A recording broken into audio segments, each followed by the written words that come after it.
সাবধানে আশেপাশে খেয়াল রেখো, কখন যে ওই সিংহটা কোন দিক থেকে এসে আক্রমণ করে।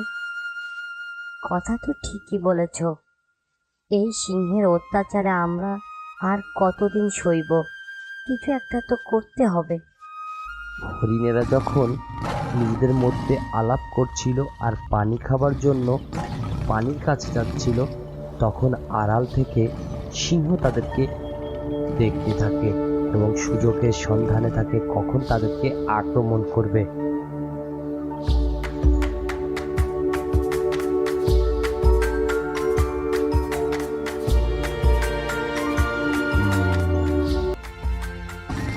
সিংহের সামনে যখন পড়েছ, আজ তোমাদের শেষ দিন।